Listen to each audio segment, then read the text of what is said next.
নমস্কাৰ, স্বাগতম জনাইছোঁ মোৰ ইউটিউব চেনেল দেউকাৰ পৰা। মই আজি উপস্থিত আছোঁ বৰ্তমান জাগিৰোডৰ মোৰ বন্ধুৰ আৱাসগৃহত আহিছোঁ। আচলতে মই প্ৰস্তুত হোৱা নাছিলোঁ এটি ব্লগ বনাম বুলি, তথাপিতো আহি ইয়াত এটা পৰিৱেশ দেখা পালোঁ। মোৰ বন্ধুক আপোনালোকক চিনাকি কৰাই দিম। মোৰ বন্ধু হৈছে ৰাজীৱ বড়ো। ৰাজীৱ বড়ো ভিতৰত আছে। ৰাজীৱ বড়ো থাকে তেওঁ কৰ্মসূত্ৰে ইটালীত, সুদূৰ ইটালীৰ পৰা পৰহি দিনা আহি ঘৰ পাইছেহি। মোকো নিমন্ত্ৰণ কৰি আনিছে আজি ইয়াতে এসাঁজ খাম আৰু বৌহঁতৰ লগত থাকিম, অলপ সময় কটাম। তাৰে এটি ব্লগ বনাবলৈ ময়ো ঘপককৈ প্ৰস্তুত হৈ গৈছোঁ। কেনে হয় নাজানো বাৰু, তথাপিতো সন্দেহতে আপোনালোকক দেখুৱাম। বৌ আৰু দাদা যিহেতু ৰাজীৱ বড়ো মোৰ বন্ধু, এই ৰাজীৱ বড়ো থাকে সুদূৰ, মই পুনৰবাৰ কৈছোঁ ৰাজীৱ বড়ো থাকে ইটালীত। তেখেতলোকৰ ঘৰৰ এটা বিশেষ পৰিৱেশ আছে, পৰিৱেশটো মই দেখুৱাম। যিহেতু ব্লগ বনোৱাৰ প্ৰস্তুতি নাছিল যদিও তেওঁলোকৰ ঘৰত আহি দেখা পালোঁ তেওঁলোকৰ যি সংগীত চৰ্চা, সুদূৰ ইটালীত থাকিও তেওঁলোকে অসমীয়া ভাষা যি গীত বৈও বৰ সুন্দৰ গীত গায়। মই দেখুৱাম মোৰ ইউটিউব চেনেল দেখুৱাৰ দৰে। চাব কেনে হয় কমেণ্টত নিশ্চয় জনাব।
আৰু ইয়াৰ লগে লগে আপোনালোক চিনাকি কৰি দিছোঁ, এয়া মোৰ বন্ধু ৰাজীৱ বড়ো। ইতিমধ্যে তেওঁ গীত গাই আছে, অকণ ফূৰ্তি ফাৰ্তা আমি যিহেতু কৰি আছোঁ।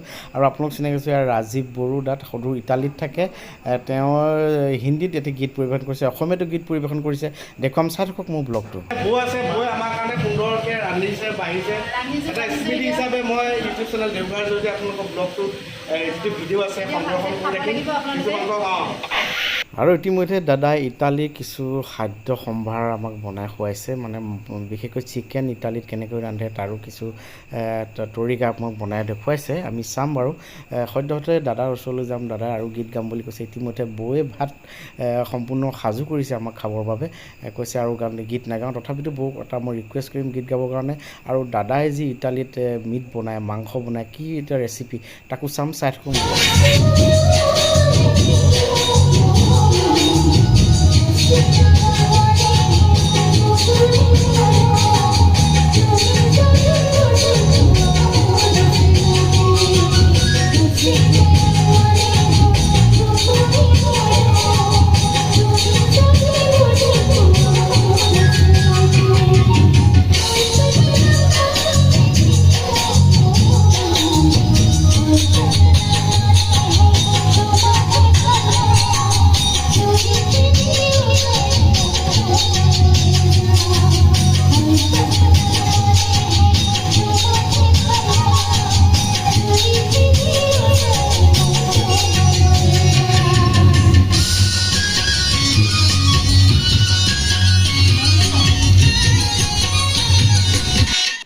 হয় ইতিমধ্যে আপোনালোকক দেখালোঁ জাগিৰোডৰ মোৰ বন্ধু তথা ৰাজীৱ দাক আপোনালোকক চিনাকি কৰাই দিলোঁ সুদূৰ ইটালীত থাকে পুনৰবাৰ কৈছোঁ তেওঁ ইটালীৰ পৰা আহি আজি আমাৰ বন্ধু হিচাপে আমাক নিমন্ত্ৰণ কৰিছে এসাঁজ খুৱাইছে আৰু ঘৰখন আপোনালোকক দেখুৱাইছোঁ এটা সুন্দৰ পৰিৱেশ গীতময় হৈ আছে আপোনালোক কৈছোঁ চৰ্চা যিহেতু তেখেতলোকে নেৰে বৈও সুন্দৰ গীত গায় সুন্দৰ চৰ্চা কৰে অসমীয়া গীতৰ গতিকে এটা পৰিৱেশ দেখুৱালোঁ আপোনালোকক এয়া হৈছে ৰাজীৱ বৰুদা সুদূৰ ইটালীত থাকে পুনৰবাৰ আকৌ ক'লোঁ তেখেতলোকৰ এই সংগীত চৰ্চা দেখি সদায় তেখেতলোকক আশীৰ্বাদ প্ৰদান কৰিলোঁ সদায় আগবাঢ়ি যাওক তাকে কামনা কৰি ময়ো ইউটিউব চেনেল মোৰ দেউকাৰ পৰা মই আপোনালোকক এই ব্লগৰ পৰা বিদায় ল'ম পুনৰবাৰ আপোনালোকক শুভৰাত্ৰি জনালোঁ আৰু শেষলৈকে ভিডিঅ'টো চাব তাৰে কামনা কৰিলোঁ ধন্যবাদ